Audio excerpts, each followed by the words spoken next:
Ladies and gentlemen, boys and girls, children of all ages, Johnny Midnight proudly brings to you the Midnight Express Podcast! Hey guys, welcome to the first ever Midnight Express Podcast with your host, me, Johnny Midnight. Basically, purpose of this podcast, I was listening to Stevie Knight's podcast a few weeks ago, and he mentioned in it how for him it was almost more of an opportunity just to chat to some of his old wrestling mates, have a nice time, and if anyone wants to listen, that would be a bonus. And that got me thinking. For those of you that don't know me, I wrestled fairly regularly for just over 11 years and had my last match about a month ago. In fact, looking at the clock, it's a month ago today. I wrestled over 350 times all across the length and breadth of the UK. I spent several years working exclusively for All Star Pro Wrestling, where the majority of my matches were. Wound down a little bit over the last few years, to be honest, and decided to call it a day a month ago. Just aches and pains, not getting any better. I could see them getting potentially a lot worse. Just a lot of other things in my life take priority now. 3 kids, a busy business, and so on. Just seemed a good time to call it a day. And doing a podcast seemed just like a fantastic opportunity to stay in some way involved. You know, chat to some of my old mates, relive a few of our old stories and fun times that we had together. Just keep up with what's going on in the business at the moment. And if anyone wants to listen to it and finds it interesting, then, well, that'll be a bonus. So this is the first podcast. Hopefully you guys find it interesting. If you do, I'd love it if you could share it, let other people know about it. If the more people are interested, basically the more impetus it'll give me to get bigger names on as well. So if you share this, let people know about it, then hopefully we'll get ever more well-known people on the podcast. But today's podcast is going to be with a guy that anyone who's into British wrestling will know. A guy called Rampage Brown. Ollie, as I generally call him, I've known for 11 years now. We started out working regularly for All Star Pro Wrestling at the same time. But around the time that I decided to cut back on my wrestling, Ollie's career really took off. He got signed by WWE. He spent a little bit of time in developmental. He's a couple of time British heavyweight champion. Held regional titles all over the country. He's recently been on TNA British Boot Camp 2. So really, he's one of the more successful guys on the British scene in the last 10 years or so. And I've got Ollie on as well because he's really one of my favourite people in wrestling. He used to get quite stressed, Ollie, about why I wound him up and ribbed him so much. But as I pointed out at the time, it's because I like him. I don't rib people and wind people up that I don't like or don't know or what have you. So if you can take the amount that I take the mickey out of someone as a direct correlation to how much I like them, then I really must have liked Ollie a lot when we used to hang out regularly. So without any further ado, we'll go into the first podcast interview with Rampage Brown, and I hope you all enjoy it. For the thousands in attendance and the millions watching around the world, ladies and gentlemen, let's get ready to rumble! Okay guys, so the first Midnight Express podcast interview is with none other than Rampage Brown. If anyone's listening, perhaps who hasn't heard of Rampage Brown, then, well, firstly, what have you been doing for the last several years? He's probably Britain's top heavyweight wrestler for the last probably 4 or 5 years now. And he's someone I've known for quite a long time. Ollie, as he's generally known, started wrestling a few years before me, but we both started wrestling for All Star Pro Wrestling around about the same time. And as he lived and still does in Leeds, and I was living in Sheffield at the same time, we spent several years basically sharing a car with the likes of Drew McDonald and so on. But first thing, Ollie, Rampage Brown, thanks for coming on the podcast. Thanks for having me, Johnny. I really appreciate it. Cool. I'm actually the first person on it because I feel very blessed that I'm the first, the first person on the podcast. You'll hopefully thank you. Be the first of many, but you could potentially be the first of just one if it doesn't go very well. We shall see, mate. We shall see. So taking it right back, Ollie, you live in Leeds. Now, I understand you first started training down at the GBH school in Stoke many years ago. Is that right? Yes, that is right. I trained with Chris Curtis and in the GBH School of Hard Knocks, or whatever they called it back in them days. I trained with Robbie Dynamite and Extreme Dean, Mikey Whiplash. So there was he did actually have a pretty good school of guys come up. Well, it's, when you look around now, you know what Whiplash has achieved, Dynamite, Dean has achieved, myself. So yeah. Cool. When was that you first started down there? 2000. 2000, yeah. Back in those days, I think that was probably one of only a handful of schools in the UK, wasn't it? You obviously had Hammerlock had their school down in Kent. I don't think they opened up the Sheffield school until about 2000, maybe 2001. So it's probably one of only a couple of places you could go to train, and presumably that's why you ended up travelling from Leeds down to Stoke every week. Yeah, it is. I mean, like, it was so... To be honest with you, I was so flabbergasted when I actually... flabbergasted, that's a big word for me, right? I was quite shocked when I saw an actual wrestling school that would actually... Like, I knew there was something out there, but I thought I'd have to get... you know, in like through amateur wrestling first or something like that, you know. So I did look at a few amateur wrestling schools when I left school when I was like 16, and they was all dead ends, you know. Obviously, you know, it's two different things. But when I finally came across the GBH school in Stoke, I was like, yeah, that's fine with me. 2 hours away or whatever it was, like I'm cool with that. I'll make the trip. So presumably you just found out about that on the internet? No, the internet to me has been. There was no such thing to me back in them days. So I actually found it through a wrestling magazine. Wow. Yeah. I was I didn't actually buy the magazine. I was in the shop looking through them, and I saw that and I was like, whoa! So I got the details down, the phone number and everything, and in front of the shopkeeper, and then I took off and made a phone call. Mate, that's a good start to your wrestling career, getting into it without actually spending any money whatsoever. You've done better than most there. Yeah, well, that's my Yorkshire trait coming through, I guess. So presumably you spoke to Chris on the phone, then you took the train down and walked into your first session? Yeah, pretty much, yeah. I spoke to him on the phone. I think it was about 3 weeks from the day I called him. He said he was doing like a weekend camp at the end of September. So I was like, okay, yeah, sign me up. I'll be down there, and I just never looked back. Went straight for it. Yeah, good stuff. And what were your impressions walking in that first day? A little bit like I think everybody's first impressions when they join a wrestling school, especially in the last 10 years ago or so. When you walk in and it's just blue mats on the floor, you expect you expect all this kind of glamour and all this kind of stuff, because that's what you see on TV, right? That's what you grew up watching. You think it's going to be this. But pro wrestling's, as you know, Johnny, just as much as anybody, it's not a very glamorous world. It can be sometimes, but I just turned up and it was just a boxing gym, some blue mats, and just don't break your neck. Pretty much. Exactly the same in mine, mate. I got a train up to Sheffield for my first training session, walked in, and there was literally some blue mats on a hard wooden floor, and that was it. But, that's how most people at that sort of time started off. Well, it wasn't a bad thing. Yeah, it definitely wasn't a bad thing for me. You know, it taught me how to wrestle before, doing anything else, which I think is a fundamental part of the learning process. Definitely. And so when did you have your first match then?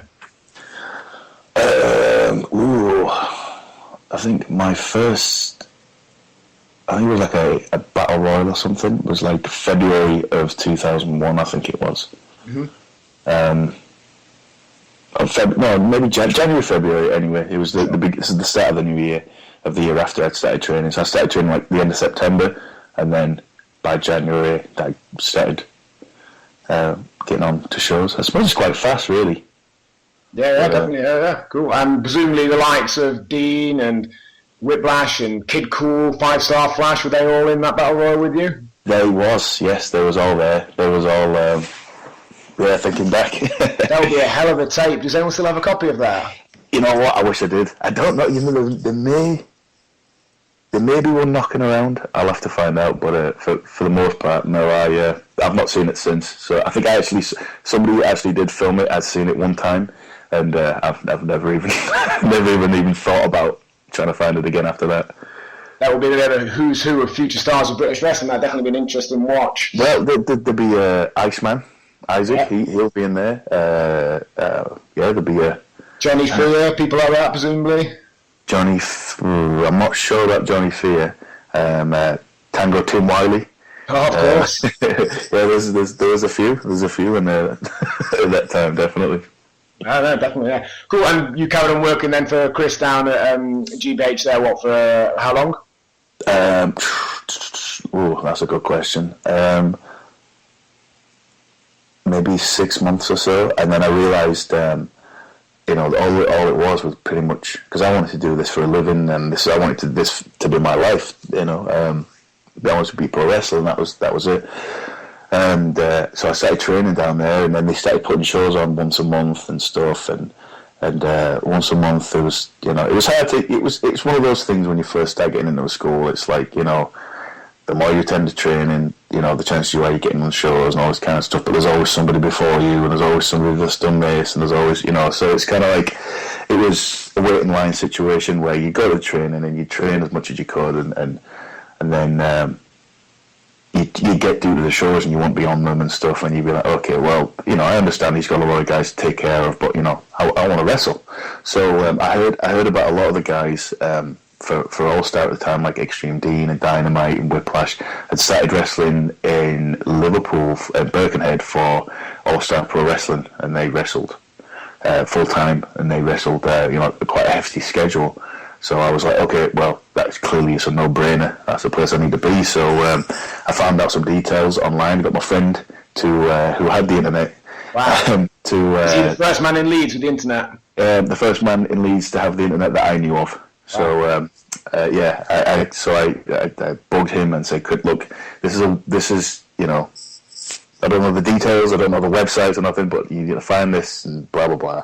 He found it for me, found me a phone number. I made a phone call, sent down some promo pics and some bits and bobs, and then eventually they got back to me and gave me a job and liked me and went from there. Cool. And when you say he, that's obviously Brian Dixon, yeah? Brian the Man Dixon, yes. Brian Dixon, the most impersonated man in British, if not world of wrestling, to be honest. The amount of people I bump into who either haven't wrestled or have never worked for All Star who've got an impression of Brian is really something. Oh, I'm doing. I take training these days and train the new guys coming up, and even them, even they've been around 6 months or a year or whatever, and they've never wrestled for Brian, they've never met Brian, but they all still know his accent, or they all still try to pull his accent off. So yeah, it's he's a phenomenon. Cool. So what was your first match then for Brian for All Star? First match for Brian in All Star was a 4 tag team elimination match, which had me, a guy called Lucas. I forget his wrestling name. He's a really nice guy, and I remember kicking the crap out of him and winded him pretty badly because he was so nice to me. Like during the day, he helped me and gave me advice and everything. And then when we got in the ring, I really put the boost to him, and I didn't know any better, And I felt really bad afterwards. But he was I don't think he wrestles anymore. I think he moved. Just not surprised. Abroad. I think he moved away somewhere and works on a cruise ship or something. And there was a couple of other guys from the surrounding areas, but then there was also Dynamite and Whiplash was tagging. It was a team, and that's all I can remember, to be honest with you. Not Lightning Kid. No, that's all I can remember. Okay. Cool. And then obviously over the course of the next several months, a year or two, you started working for them more frequently. And pretty much I think when you started working for them regularly was when I first started working for All Star. I had my first battle royal for them in October 2003, first singles match December 2003, and then went pretty much full time with them from April 2004. Trying to remember the first time I met you, I'm guessing it was Gravesend, April 2004. I know Drew and all the rest of the guys were there. I'm pretty sure you were. Does that sound about right? You know what? I wish I could remember, but I actually can't. I assumed we probably met each other the first time in Grimsby or something. But maybe it was. That would explain why I'd forgotten if it was the case. But maybe I don't know. I've had a few bumps on the head since then. So, but yeah, it probably would be. Yeah. Yeah, cool. And who else was working for Brian around the time you first started? And there's obviously Drew and Robbie Brookside and guys like that. Drew, Robbie Brookside, Thunder. Oh, cry! It was It was a Gangrel, Big Pete, Cannonball Grizzly. It was PM News back in the day. What was it like meeting those guys for the first time? It was overwhelming and intimidating, because like at the time, I maybe it's the first time I ever met. Like when I did the first match for All Star, that tag we was just talking about, I walked into the changing rooms and there was just like these massive guys there, and they were all the men. You know what I mean? They wasn't like kids. I think I was like 19 at the time, so I walk into the changing rooms, and well, just it's quite intimidating. You don't want to step on anybody's toes. You don't want to put your bag in somebody's spot. You don't want to, you just kind of want to, don't want to piss anybody off. But yeah, it was quite intimidating. But you got to deal with it, haven't you? You got to. Yeah, same for me. I remember it was Gravesend, the show that I just spoke about there. I remember walking in and chatting to the guys that I'd already met who were my age and what have you, then walking through into the other half of the changing room, and literally the list of guys you just gave there were all sat round, I think, playing cards or something. And I was shit, these are proper men. These are men, yeah. Yeah, big guys who have to interrupt their card game and go and say hello. For anyone who's listening to this who's not really into wrestling, has just perhaps come across it through my own Facebook and what have you, respect is a massive thing in wrestling. Really, because of the way wrestling is, you've got to show these guys that are going to potentially go out there and make you look good. You've got to show them some respect, otherwise they're not going to be interested in doing it. So it's common courtesy to go up to everyone really, but particularly the senior members of the team, and introduce yourself the first time you meet them, and go and say hello and shake your hands every time thereafter. And there's many a story of new guys coming in, not quite following those unwritten rules and suffering a little bit from it. Did you always sort of get on with the guys there, or any problems that arose at any point? Yeah, I go on with everybody all the time. The older guys, because again, I mean, a few of them used to give me a bit of a hard time. Like Campbell Grizz used to give me a hard time, and but it was just hazing. It was nothing. It was not bullying. It was no, he wasn't trying to intimidate me or anything like that. But me and him are real good friends these days. We've been good friends for years and years. Yeah, I mean, it's just, I think as well, they. Especially in that time, because Brian Dixon started using a lot of younger guys and bringing them into the changing rooms with all these grizzled vets, I mean that with all the respect in the world, but all these, these veterans in the changing rooms, and then you bring all these younger guys in, and they're all of a sudden like, okay, we'll see who sticks around, and we'll see who's just in it for, whatever.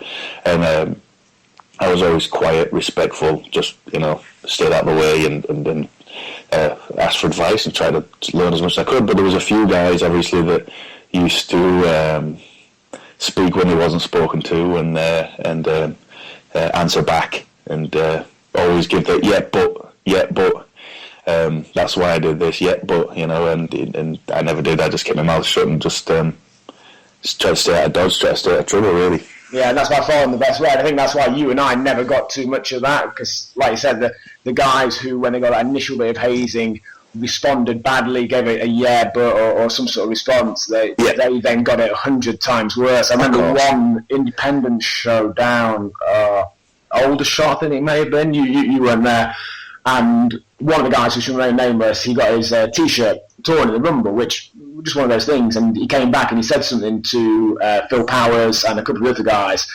and my God, I'm surprised he managed to get out of there in one piece. It got slightly physical, but it was more verbal, absolutely tearing into him, and to be honest, I don't think I ever saw him again after that.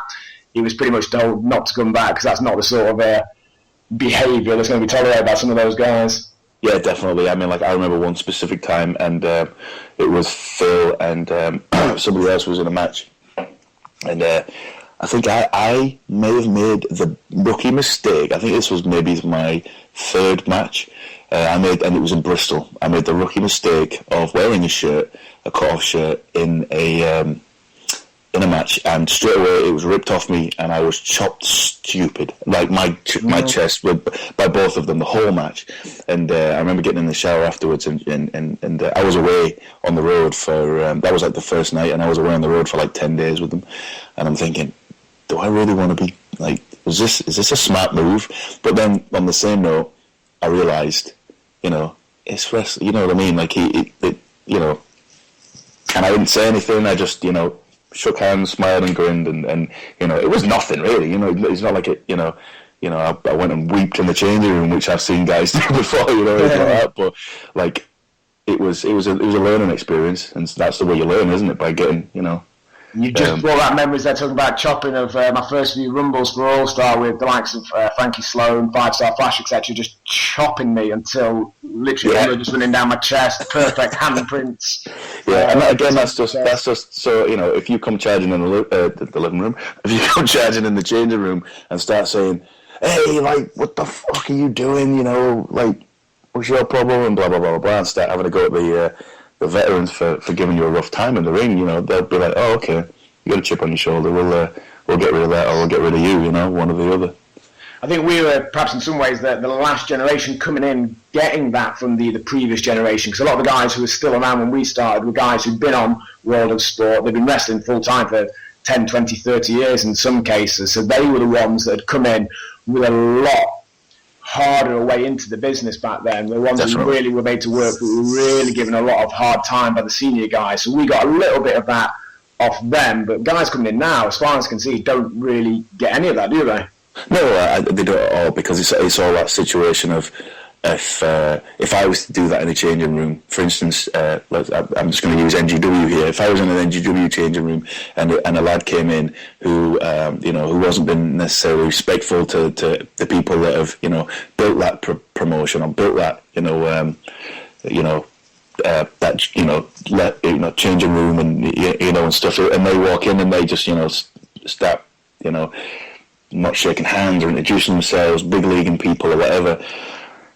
If I'm to, you know, make an example of him and say, hey, like, who the fuck do you think you are, and blah blah blah, and, you know, have a go at him in front of people, or beat him up in the rumble or whatever, he'll just, you know, well, he'll go online, he'll slag off me, he'll slag off NGW or whoever, and then he'll go and make his own wrestling promotion, and then he'll be, you know, the big I am there, and he'll start calling the shots there, and you know what I mean? It's just kind of like, so there is no, you can't really teach anybody, because they'll just go and make their own rules somewhere else and play their own game. To be honest, mate, from what I've seen online, he might even get your mum on you as well. Yeah, I've heard that. I've actually seen that. One guy's mum coming in and having a few words with some of the boys. Yeah, me too, unfortunately. But then, you know what I mean? Like, when you think about the days of Skull Murphy and Robbie Brookside and all these kind of things, and you think, this is the way it's gotten to. You know, you've gone from guys like that, from Skull and Robbie and Drew and Danny Collins. You know, where, you know, you hear the stories of what they go through and stuff like that, you know, it's horrible, but then you hear the stories of the kids these days, and you just think, you know, his mum got involved? Like, what? Like, what's happening here? To be honest, Robbie Brookside had the best collection of stories for that. I mean, someone like Drew, I think Drew was about 26, maybe 28 when he started wrestling. He was obviously a full-grown man and 23 stone or whatever, so probably didn't get as much of it, whereas Robbie was a, 14-year-old boy pretty much when he first started wrestling. The amount of shit he used to go through, regularly they'd drop him on the wrong side of the Birkenhead tunnel with no shoes, so he'd have to him in the dock, and I've heard all sorts of stories from Robbie, but made him the man he is now, and he's obviously he's over in America doing well out of it. He's genuinely one of the most, like, not so much just about wrestling, but in general, one of the men I've come across in my life that I respect more than anybody I've ever met. Like, I've nothing but true respect for Robbie Brookside. Cool. So you carried on working as I did then for All Star throughout much of the mid 2000s, and to be honest, working for All Star, it's one of those where there's almost not much to say about long periods of time, because their shows are independent, standalone shows. There's no continued storyline. There's nothing particularly other than match after match that you can report about them. Do you have any particular sort of standout memories of that sort of time period?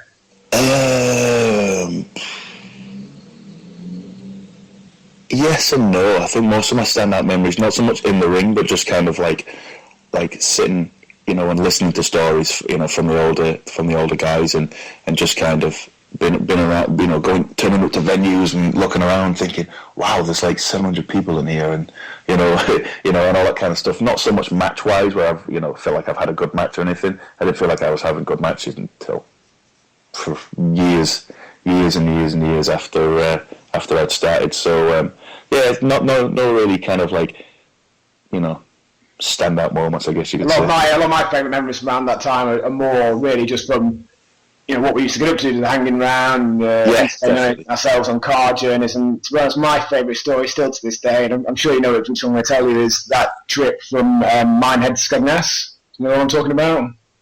Did it involve eggs? It did at the end of it. I'll just quickly tell the story. For those people that don't know about Minehead and Skegness, they're the location of 2 of the 3 Butlins camps that remain in the UK.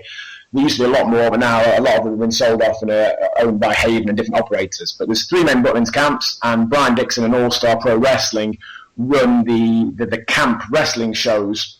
Generally, not camp as in, as in a holiday camp. Well, sometimes depends who's on the show. Yes. So they run the wrestling show, which is part of the paid entertainment. So they get fantastic crowds out. Sometimes literally 2,000 or 3,000 people might be there watching the wrestling because it's part of entertainment that they paid for as part of their holiday there. And the crew would generally tour around those Butlins camps during the busy school holiday, particularly summer periods. So we'd often do, I remember on a regular basis, I'd meet you and Drew and whoever else about 11 a.m. on a Tuesday. We'd drive over to Skegness, put the ring up, do Skegness that night. Then we'd drive down that night to Selsey, sleep over in one of the vans down there. We'd do the Selsey show just after lunch, if I remember correctly, then head over to Bognor, which was only just literally round the corner, do the Bognor show that night, drive over to Minehead, then have all day Thursday to kill, do Minehead Thursday night, then drive home, and then repeat it every weekend. So some of those trips are quite substantial. The trip between Minehead and Skegness, which we'd do on a Sunday day normally, was about 6 hours in the car, which you obviously want to try and entertain and amuse each other and what have you. And one of the things we used to do was, as well as talking general nonsense, was play games. And you never were very good at playing games in the car, were you, Ollie? You must be sad. No, I was never interested. I just wanted to listen to my headphones. And we wouldn't allow it, would we? So one trip, it was you, me, Whippy, Nathan, it was Kid Cool, and possibly one other. And we were playing a game, really simple game. It's a drinking game normally, but we obviously weren't drinking because we were in the car. It's where you take turns to count. So one person goes 1, 2, 3. If you say 2 numbers in a row, it changes direction. Say 3 numbers, it skips a person. And you can add extra rules in as you go along. And the version we were playing, normally if you make a mistake, you have to have 2 fingers of your drink. But because we weren't drinking, we were instead doing physical violence. So every time someone got it wrong, they got a punch or a slap or something like that. And Ollie, you just didn't seem to get it. I don't know if you weren't paying attention or if you're just not very good at that sort of game. But you both. They're both. You must have been getting hit at least 80 or 90% of the time by Whippy and whoever else. Yeah. But because I was driving, I couldn't actually hit anyone and be hit, obviously, because I'd crashed. So any hits against me or any hits I was due to give were getting saved up. And I remember we pulled up at the services somewhere on the M1, I think it would have been, and got out. I let you out the back, and I wasn't going to do anything. I had no intention of doing anything at that point, but for some reason you decided to do a great big stretch with your back towards me as you got out of the car, which, to be honest, mate, I think you were really asking for it. So I thought, I owe you, 50 punches? I might as well make one really good one, and I popped you in the back of the kidneys. And sorry. I had my legs stuck in the seatbelt, is why I was extending to try and get out of the back of the car, and then you uppercutted me in the spleen, and I hit the deck. You were in the office, mate. I thought you were telling me I could. No, you dropped me like a sack of shit in the car park there. Yeah. And didn't you? Didn't a little bit of urine escape, you informed me afterwards? Yeah, I'd pissed myself a little bit because I was just for a piss. So unexpectedly getting a shot in the back there. I unclenched for a split second. Particularly immature story, but it was hilarious at the time. And to cap it off, we carried on the journey to Skegness, and because Ollie at that point had taken quite a physical assault, we decided that we were going to let him instead. Was it get egged or something like that, wasn't it? It was drinking egg. It was drinking egg. You had to eat an egg for every time you made a mistake. And so we got to Skegness, and you were owed another however many eggs in this case. And Frankie would have been another man in the car, wouldn't he? He volunteered to crack the egg into your mouth, which quite how you didn't see the obvious coming. I trusted him too much. Frankie, that's That's brave. It's a lesson. I'd never do it now. Yeah. You've learned your lesson after all these years. Yeah. So needless to say, I've got it on camera footage somewhere, but needless to say, you leant back with your mouth open, ready to have an egg broke into it, and Frankie obviously smashed the eggs into your face. Yeah, and I had braided hair as well, so so it went into my hair, and it went everywhere. And again, we was away we was on the road for a couple of days. We was away, so I couldn't go home and get it cleaned out and rebraided. So and if I undid the braids, I'd have had a massive afro all week, which would have been even worse for the hazing. So that was a good trip. Good memories, definitely. Yeah, well, you make some man out of you, I guess. So around about that time as well would be when you first started getting tryouts with WWE, is that right? Possibly, yeah. Not long after that, yeah. Or I had my first tryout for them in November 2005 at Sheffield. You were definitely there. Was that your first one, or had you been before? No, I think it was my first one, yeah. So, for those of you that don't know, Drew McDonald, who I just mentioned there, he was, I'm not sure if he was officially or unofficially, the talent scout for WWE in the UK. So, he would be told to bring along a number of lads like ourselves, and they'd have a look at us. So, that was November 2005. We were both there. Will Salt from Sheffield. Brandon T, was he there? I think he might have been. Yes, he was, yeah. I think he had a match against Tyson Tomko and Gene Snitsky. He did, didn't he? And what are those two other lads from the school? Chris Gray was his tag team partner that night, and Tommy Taylor. Who he was on with Carlito. Yeah, he was, wasn't he? Yeah. And then the next night he had Simon Dean. Good memory.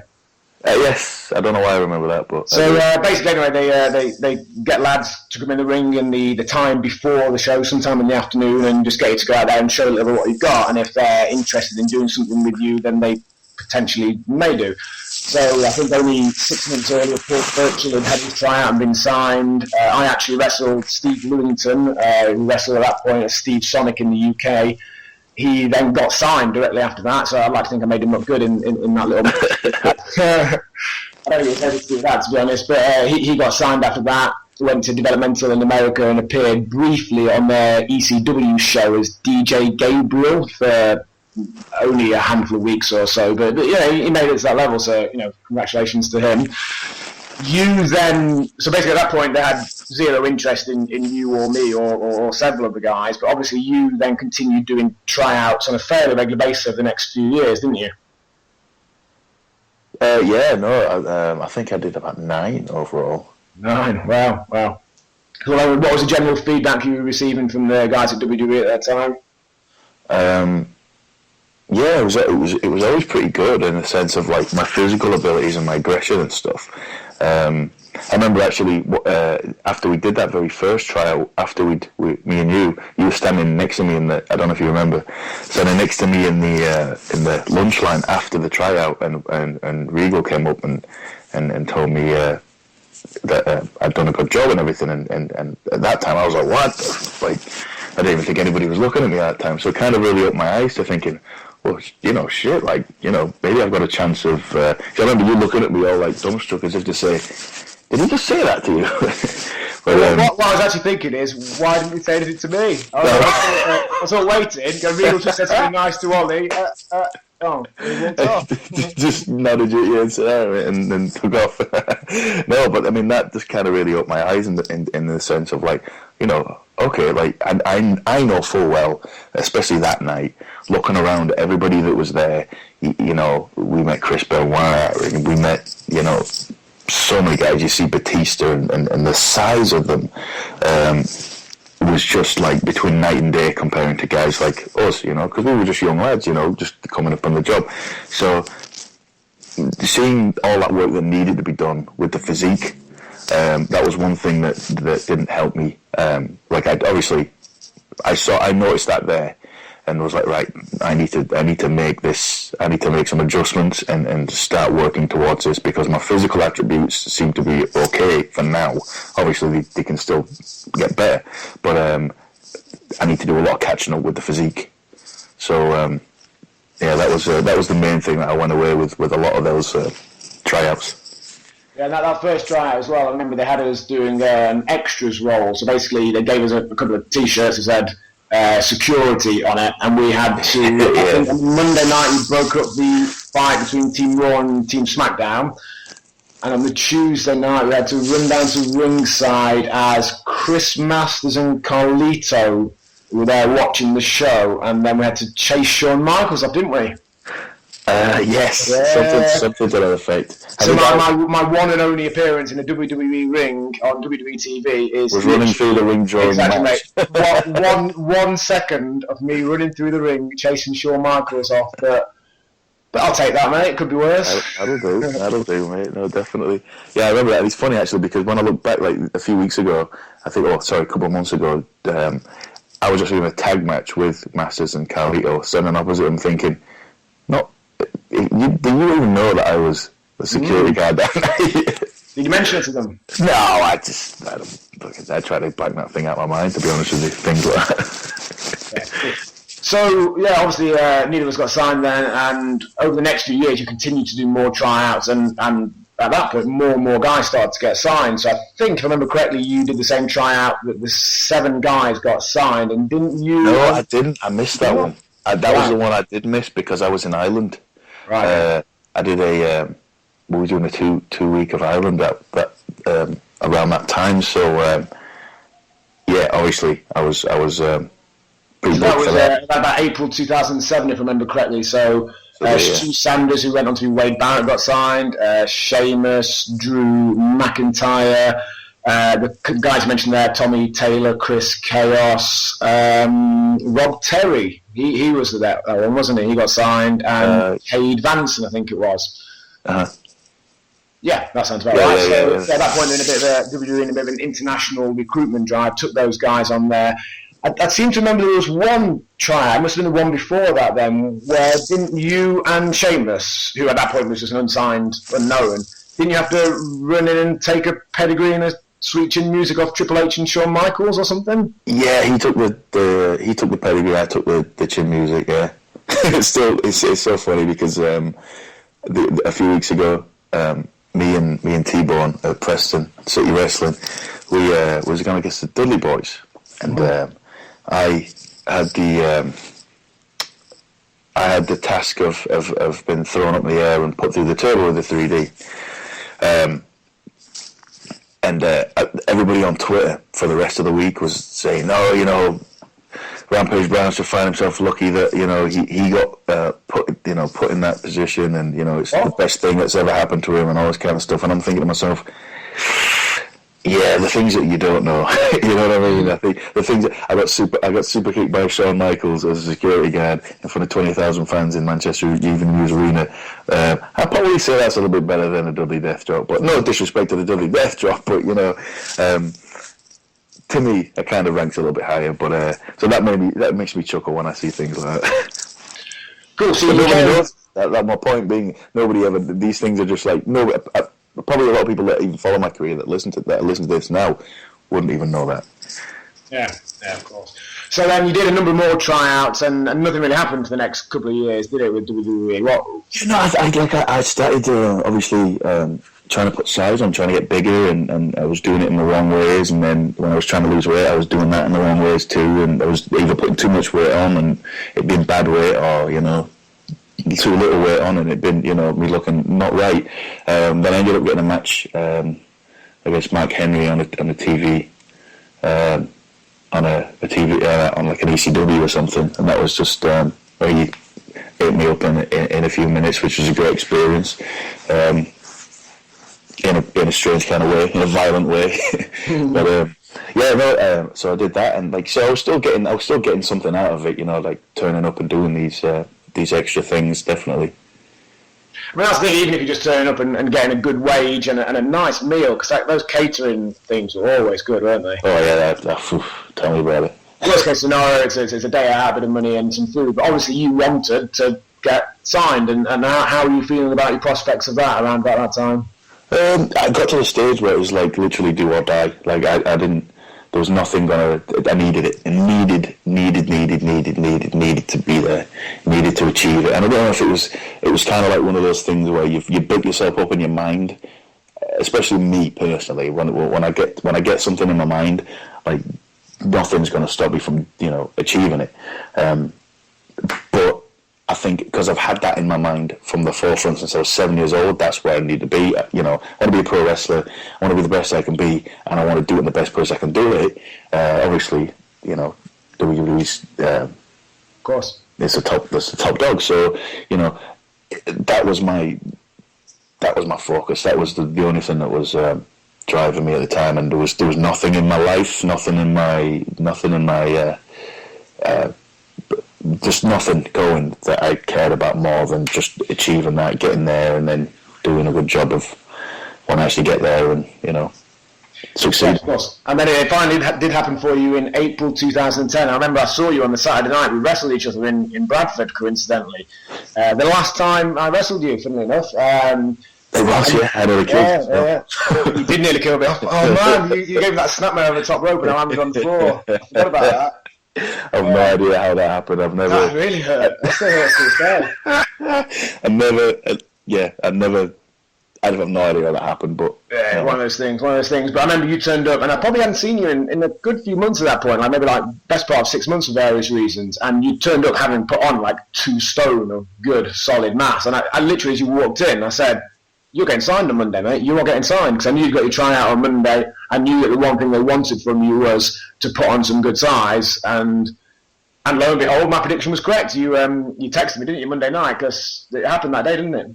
Yes, well, this is my story, and I might make you a bit shy here, Johnny, but I'm going to do it anyway because this is the truth. Well, basically, I was getting ready to do another tryout, and they told me that I was.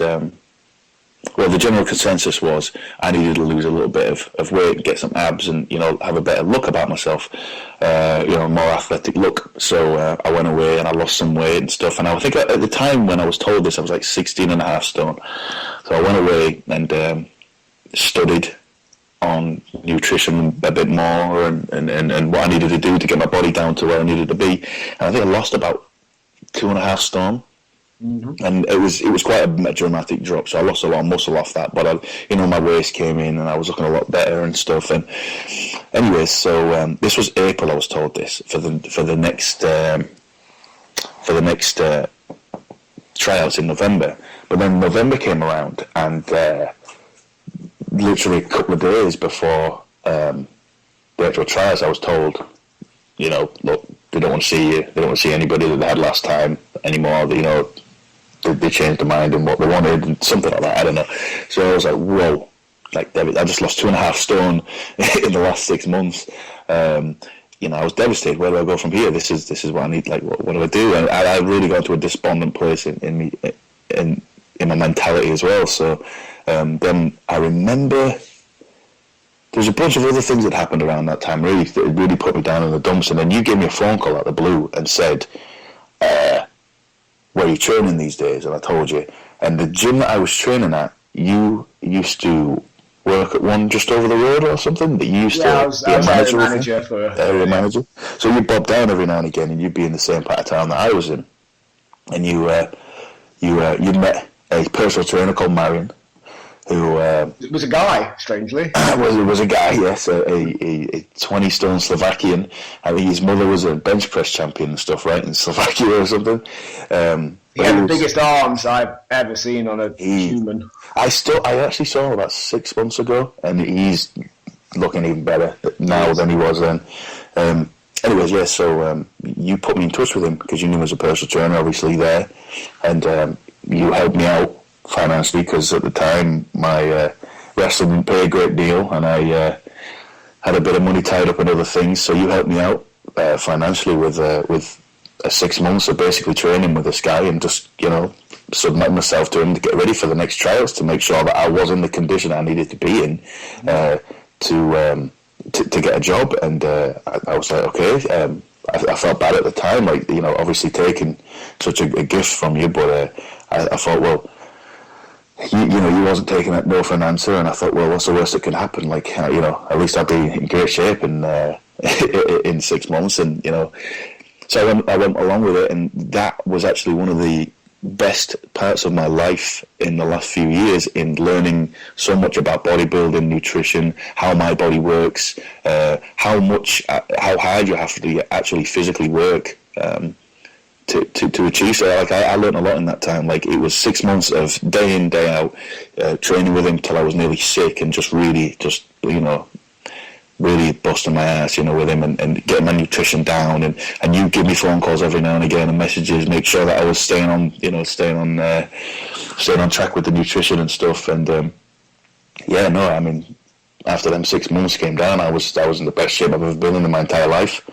And then it definitely worked. Wherever he had you doing it worked. I remember you walking in at Bradford and me going, shit. That's the best money I've ever spent. That was a worthwhile investment. That was. And even to this day, I still, I still never forget it. Definitely, and I appreciate it. Investment, but yeah, so it worked, and then obviously you went into your tryout on that Monday, and run us through what happened that day. What happened, right? So yeah, we got there early. They had us, I think it was like 14 guys there, and I was the smallest guy there in the sense of height. I'm like 6'1", and 6'2" with my boots on. And then there was like Yestin Reese was there, and all these guys are like 6'4" and really great shape, and I thought, well, this isn't going to happen, So I thought, I'm just going to give my best and do what I can do. So during the day on the Monday, I had a couple of tryout matches. I got in there with a couple of different, I think I had like 3 different tryout matches. And then I think they signed one girl, Vicky, a girl called Vicky. They signed her straight away on the Monday, and then on the Tuesday, the Tuesday, the SmackDown taping, they had a bit more time to look at people. So they had a look at, they had me in the ring, and they had a bunch of guys that you thought, right, these guys are definitely getting signed. They have them in the ring all the time. And then Fit Finley, I just had a match, and then Fit Finley called me. He stopped the match we was having. He called me over and called Martin Stone over and said, right, you guys, have you ever tagged together before? So I was like, well, no. I think we tagged once before in like a Butland show years and years before, but I wasn't thinking at the time. So I was like, no. So he goes, right, okay, pick 2 lads, just have a tag team match. So I was like, okay, well maybe maybe this is like the last hurrah that they've seen. I've tried out quite a few times, and me and Martin's tried out quite a few times, and they're going to put us on TV tonight and squash us and say well done lads, but thanks for coming. Yeah, so we had the match. The match went pretty well, and as we was having the match, all the boys from the back filtered out and stuff, and it got quite busy out there for some reason. So whilst the match was on, we're looking around thinking, why are all these people coming out? Anyways, yeah, so then they ended the match, and then went back to the changing rooms, and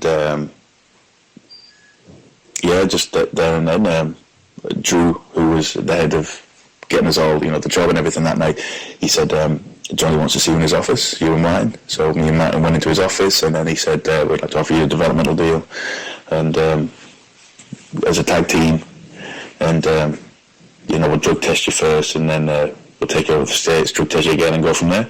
So I was like, yep, sounds good to me. And then I remember thinking, thank fuck for that. So all that work and everything that Johnny's done, it's not gone to. It's like, sorry, my dog just walked in and just fucking got my attention. It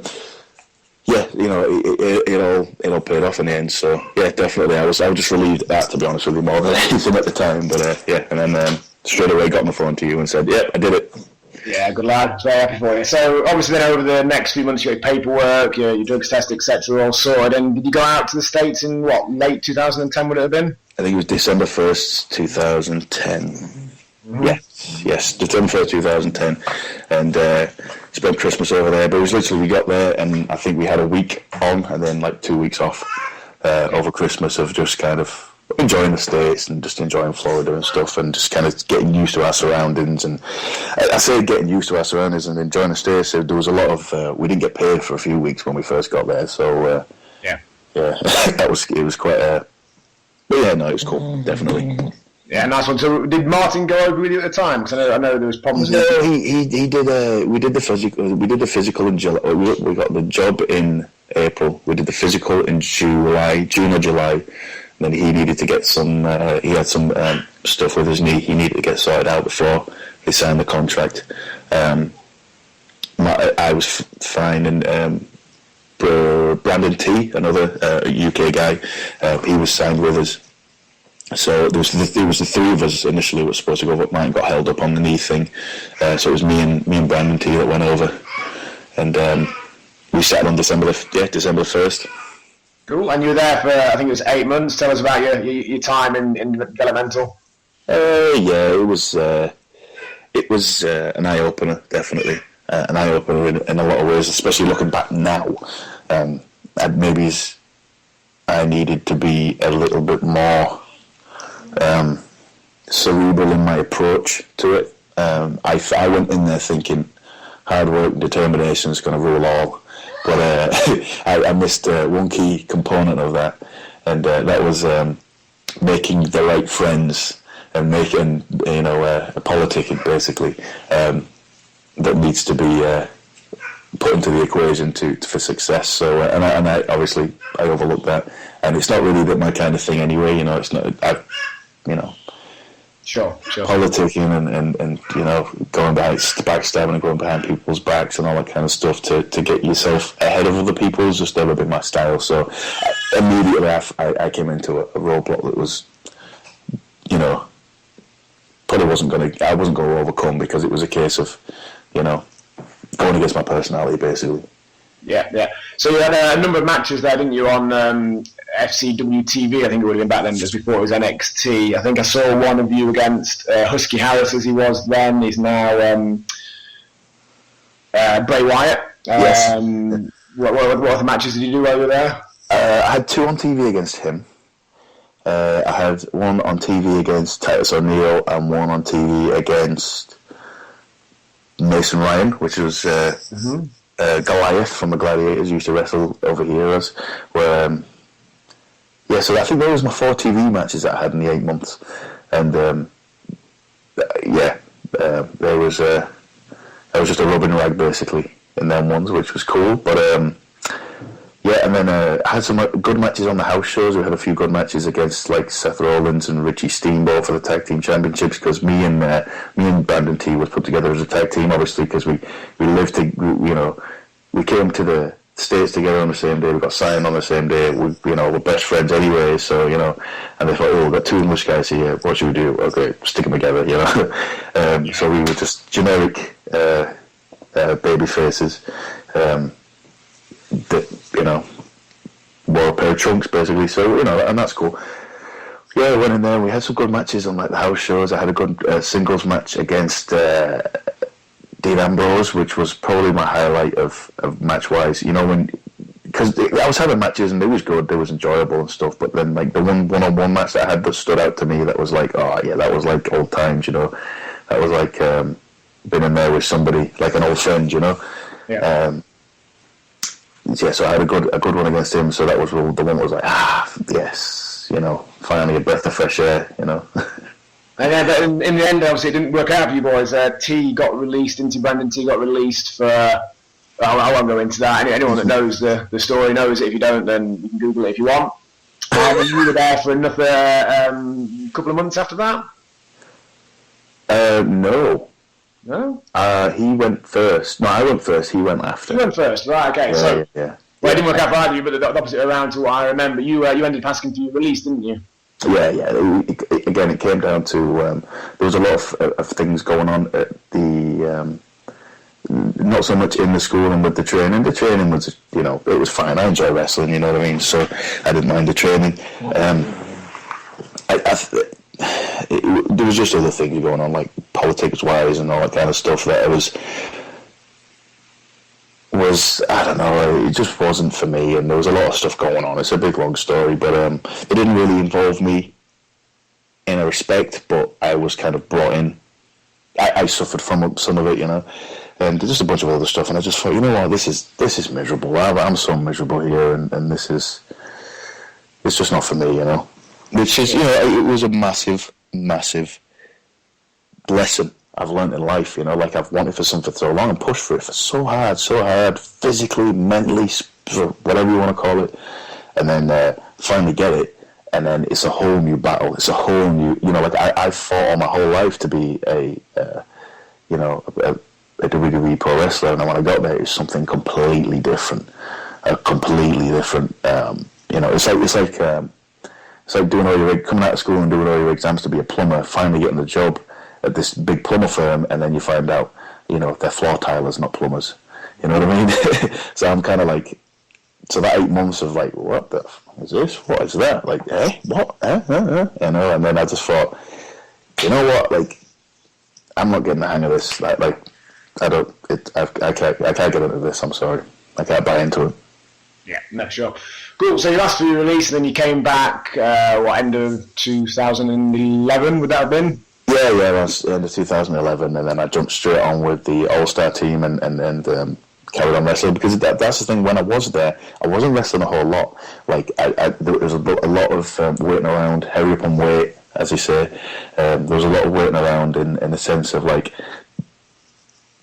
if you wasn't in, you needed to have, like, if the coaches liked you and the coaches kind of saw something in you and wanted to work with you, then, you know, they'd fight for you and lobby for you and get you on shows, get you in storylines, and get you in this, that, and the other. But if nobody was kind of like taken to you or whatever, you just basically, you're dead wood, you know, and you're filtering around. And if they need anybody to, you know, if they need any carcass to go on TV to make somebody look good, then, you know, they'll drag you up and put you in that position, and then, which is fine, which is cool, I don't have a problem with. But like, on the same note, like where you know, I'm just robbing a wage here, you know what I mean? I'm not really going anywhere. I want to go somewhere. I want to wrestle. I want to get out, and I want to travel. I want to, you know, I want to do what I was doing, which I thought this was, you know, it was going to be in the first place, you know. And it was just literally, you know, you were stuck in one place. You turned into a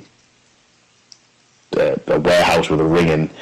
You know, took loads of bumps, did a bunch of blow-up drills, and then at the end of the week, when it came to doing house shows around Florida or whatever, you know, you sat there taking tickets, or, you know, being a car park attendant, you know, and it was kind of like, or you was just, you know, sat watching the show, being a security guard. It was kind of like, what you know, all this for this, you know. Mm-hmm. Mm-hmm. No, that's fair. It wasn't right for you, and you weren't happy, I could tell. But so you got your release, you came straight back and slipped straight back into the main event scene at All Star, because just about a year before you went over to America, you'd become the Super Slam heavyweight champion, hadn't you, for the first time? The British heavyweight champion. That's what I want to call it that, but then every time I look on Brian's website, it calls it the Super Slam heavyweight championship. Well, when you look British heavyweight championship sounds better. When you look back into the history of it, you've got guys like Dave Taylor, Fit Filmy, Tony Sinclair, all these, you know, the best wrestlers, the best of the best, have held that belt.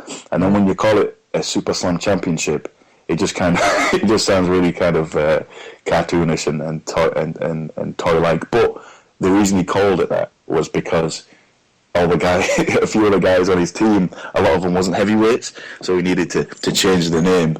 Right. So, you know. But, So you came back, I think, fairly soon afterwards. You won that title for the second time. I think around that time as well, if I remember correctly, you won a few of the titles. You won the NGW title in Hull, and possibly won two others. Yeah, I won that one, and became.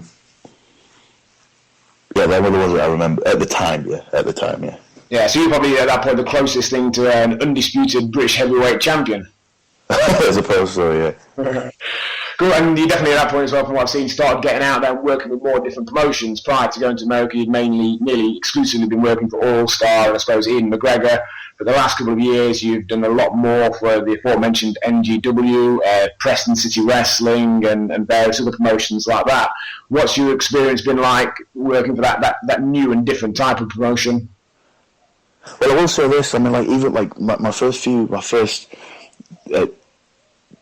decade, I guess you could call it, in the job was basically wrestling for the old timers. Like the old traditional type wrestling promoter and wrestlers, where you know, it was pretty much, you had 20 minutes to fill in the ring. You needed to be good. You needed to be able to, do your job in the ring. Whereas in now, it's a little different where, you've got storylines and you've got bits and bobs and all these other kind of things that are stuck into the element, which is fun in its own little way. But now, like, I find, like, obviously the fans are different. The fans at the Wrestling for All Star and all that kind of stuff, they're a different crowd. Whereas in now, they're a little bit more. They expect more from you. Mm-hmm. They expect more out of you. But then even when you give them more, next time they expect even more. You know what I mean? So it's you're always chasing your tail, I guess. But yeah, I find it very. It was a change for me at the time. It was a good change for me at the time. It came at the right time, especially because I'd just come off the WWE thing where I felt like I was spinning my wheels a lot and all that kind of stuff. So just jumping straight back into the ring and straight back onto the road and getting with a new challenge and all that kind of stuff. It was exactly what I needed. So I was happy with it. Yep, cool. And then the last few months, you've obviously been involved in TNA Wrestling's British Boot Camp 2. That's nearing its conclusion now. I think it's 1 episode left to air. But how did all that come about? Well, basically, I was approached at a PCW Super Show weekender by Jeremy Borash. He asked me to send him some stuff, pictures and promos and stuff. So I was like, okay. So I sent him some stuff in, and then shortly after that, I received an email saying, "Congratulations, you've been thingy to this the boot camp thing." I was like, "The what?" So the boot camp thing that I remember was obviously Spud and Marty and the Blossoms like a couple of years ago, and I'm thinking, what? I'm in a competition now. So I was like, oh, okay, we'll see how this goes. And then a couple of weeks after that, I was in a match with Samoa Joe, Progress Wrestling, and he, after the match, because I was up in the air about whether to do it. I was like, a TV reality show, is this what it's come to, yeah, I mean, he after the match invited me personally to go along. I wouldn't have applied online for anything like that. Even in my earlier years, I don't know if I'd ever apply for anything like that. But so he invited me personally. So I was like, okay, and I had a few questions and answers that kind of got I don't know. Sure. Yeah, and eventually, I've gone through and I've done it, and maybe not wholeheartedly, because it's not my thing. When I was told about it, they told me, it's gonna thingy British wrestling, it's gonna show how good British wrestlers are and stuff, and like obviously with the whole promo deal with me, going into the show is, like my whole deal is this, like you give me a show and you give me a reason and you put me in and I have a reason to say something and do something and get involved on the microphone and whatever. I'm going to do it. I'm going to do, I'm not going to be the Rock, maybe I'm not the best, but I never claim to be the best on the microphone. But then when someone just says to you, right, okay, clicks your fingers and says, perform, give me a scene. Like, when I have nothing to say, it's so, like, for me, I'm not that kind of person. It's not my personality. I'm not the kind of person that's gonna, spring into this character and be this, this person. I'm pretty realistic in me, and so I found that difficult. I found that difficult in the sense of and like I went out there and I made a twat to myself basically, and and like the fact that's been hammered home that I have no personality or whatever, and that I can't I'll never make it to that next stage because I'm not whatever. I think come on, dude, like. That I could see that happening, to be honest with you, going into this when I was when I was told to when I was told about all this, I could see that kind of this scenario happening before it actually did, and it's played out exactly the way I thought it would. So I kind of regret that, definitely. For those that haven't been watching British Boot Camp, just to give you a bit of context to that, there's been 2 series. The first series, as Ollie mentioned there, with Rockstar Spud, the eventual winner, Marty Skrull and the Blossom Twins, was where they had those 4 guys and girls in I think it was a 6-week selection process, one of whom then won and went on to get signed to a TNA contract. This second series has been a little bit different. It's been a bit more of almost like an X Factor style, insofar as some guys have been invited along or applied to go to auditions, one in Glasgow, one in Manchester, one in London, and then those that were put through from each of those then appeared in a show a number of weeks ago.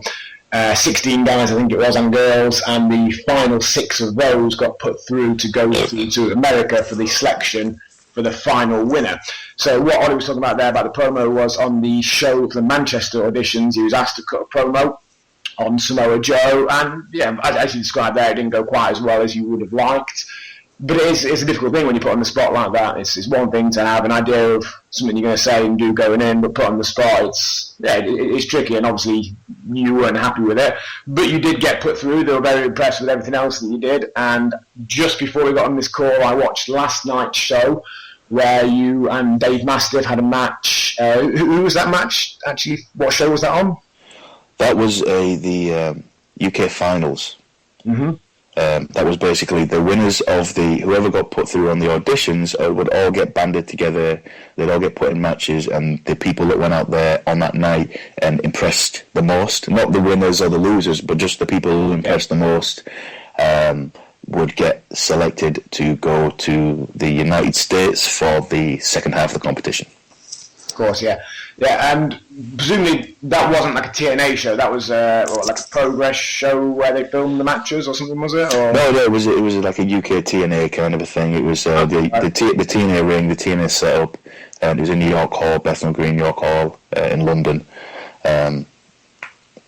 So obviously you and Dave Mastiff had the last match, the Battle of the Heavyweights there, and the highlights I watched only a couple of hours ago. It looked a good match, and obviously both you and Dave and 4 of the guys and girls were selected then to go through to the finals. And you went out to America, a couple of months ago would it have been now? So it's not aired on TV, but it's happened, hasn't it? Yeah, it was September. Yeah.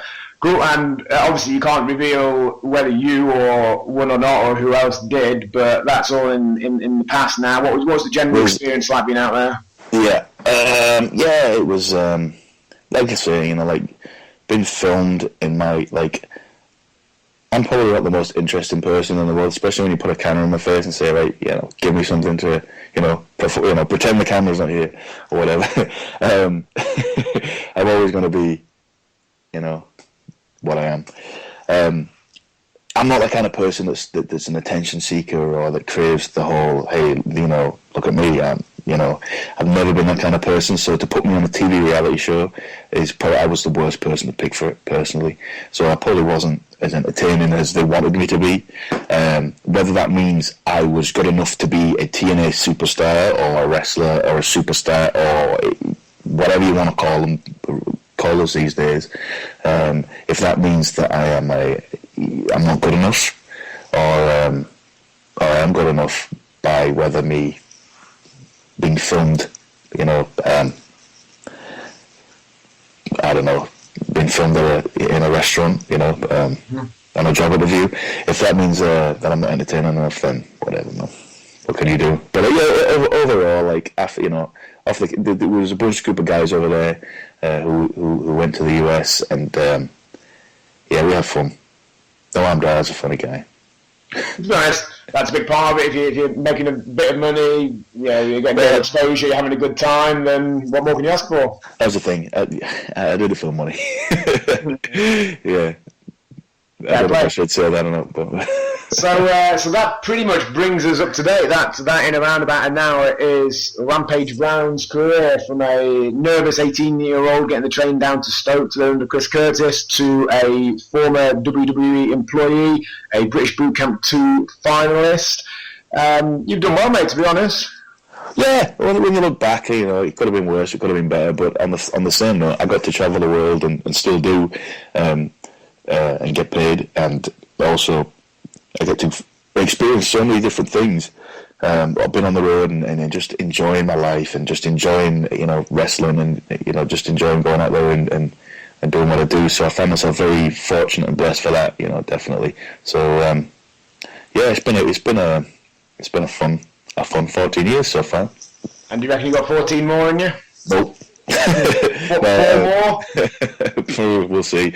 You're only 31, aren't you, mate? Yeah, I'm only 31, but my wrestler's age is like 65 now, so that's how my body feels. I've had a fraction of the matches you have, because the last several years I slowed down a lot, and my shoulder, my neck, my back are in pain 24 hours a day. I've not been out of pain for 10 years, and I can only imagine how much worse you feel. God, tell me, but even like in the gym, even going to the gym is a task nowadays, because like bent over rows, squats, anything like that, I'm in so much pain a lot of the time, but you just you got to be smart with it, you know what I mean? So, but I'm getting through it for now. Good lad.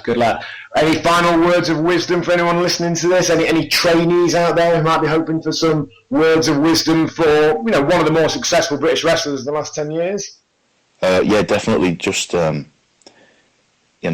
ears open, mouth shut, introduce yourself to everybody. It's just like, if you start a new job and you walked into the office, or if you walked into the gym, or if you walked into wherever, and you're not introducing yourself to, your employees, the people that you're working with, and all that kind of stuff. If you're not gonna, you know what I mean? It doesn't work in that style of life, so it's not going to work in pro wrestling either. You know what I mean? Like, go in there, introduce yourself, be nice, be familiar.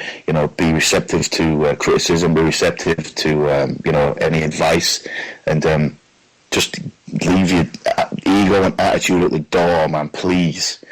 I mean, there's even with a few people that I'm helping to train. Helping to train these days. I'm not training anymore with me, but some people just come in and they have such an ego on them, and I'm like, why? What, why? What? I don't understand how you think you're going to get ahead with that kind of mentality. But yeah, so just be humble, man. That's basically my. I agree 100%, man. It always confuses me when people sort of almost are surprised about this whole respect thing and introducing yourself. It's exactly the same as any job. All the jobs I've ever had, I wouldn't dream of going in and not introducing myself to someone who'd been working there longer than me, probably shaking their hands, saying hello, listening to the advice that they've got to give. It's no different really from any job, but for some reason this business seems to attract a lot of people who see things a very different way, I think.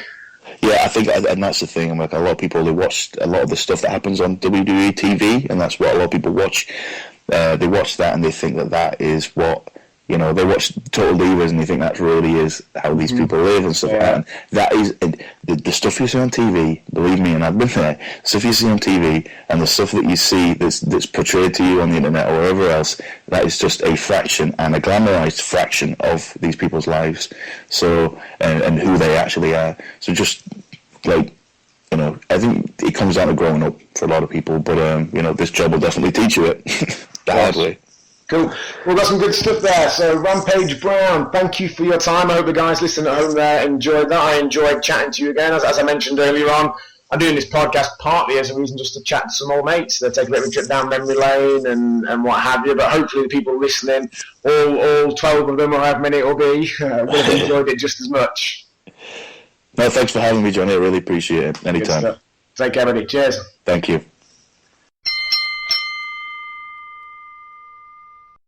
Right, guys, I hope you enjoyed that interview as much as I enjoyed recording it. If you did, we've got a few more names in British wrestling lined up over the next few weeks. Keep your eyes peeled for that. If you didn't, well, then you've probably not listened all the way through to this, to be honest. So, great interview there with Rampage Brown. Lots of interesting stories from his and our past there. Some great advice for aspiring new pro wrestlers. And just having listened back to it as well, I've just remembered a few of my favourite Rampage Brown stories that didn't get mentioned there. One great one that always still makes me laugh to this day was we were in a dressing room down in, I'm thinking, Dorking, and Flatliner, who newer fans of British wrestling won't know, but if you were watching the scene around about 10 years or so ago, you will recognise the name at the very least. Flatliner, big, muscly guy, did a bit of a comedy gimmick. He had a superstar Billy Graham, Hulk Hogan type sort of moustache, bald head, big muscles. And he was a funny guy, Chris, as he's known. Often ribbing the other guys, playing little practical jokes on them. And this story involved Ollie had just been out for his match, come back, was looking fairly pleased with himself. And Flatliner said to him, Ollie, do you know who you remind me of? And Ollie was like, no. Chris replied, Goldberg. Bless him, Ollie looked so pleased, with a smile spreading across his face, until Flatliner followed up with, Whoopi Goldberg. Poor Ollie, his face dropped immediately, particularly at that time as well. He did have a bit of a look of Whoopi Goldberg about him. He had the braids and similar sort of hair and what have you, but the look on his face, poor lad, he just crestfallen. And the second story there, actually, I missed this actually happening, but I was there for the follow-up. It was when Ollie first started wrestling for All-Star Pro Wrestling, and they were trying to come up with a good name for him. Ollie actually spent the first probably few years of his wrestling career wrestling as Bad News Brown under Brian's suggestion, just because neither he nor anyone else had come up with anything better. But in one of Ollie's early rumbles, Brian comes backstage and checking the details, asked Ollie what name he was going out as. Ollie couldn't think of anything, so Brian looked around for a bit of inspiration, and he's noticed a bin bag on the floor. Now, across the back of Ollie's trunks at the time had his real surname, Biney. Brian misread that, put the bin bag together with it, and suggested Bin Bag Beanie. And the idea that we all came up with afterwards was that Ollie was going to go out to the ring with a bin bag over his upper body, a bit like Hulk Hogan in the 80s with his t-shirt. And at the start of his match, he could tear the bin bag off. But we obviously then exaggerated the humour in that by suggesting that maybe he needed to nick it with some scissors before he went out, or he could maybe have a little team of people to assist him in getting it off him. But all in all, anyway, lots of great stories about Rampage Brown, lots of great memories of the time that I spent travelling around and wrestling with him and what have you. It must be said, of all the people I've wrestled, he's got to be one of the ones that hit me the hardest. Sometimes he hit me so hard that I can still feel it now, years later. So guys, hope you enjoyed that interview. Stay tuned for the next one. It's not confirmed which number 2 is going to be. We've got a few exciting names lined up. But thanks for your time, and I'll see you next time.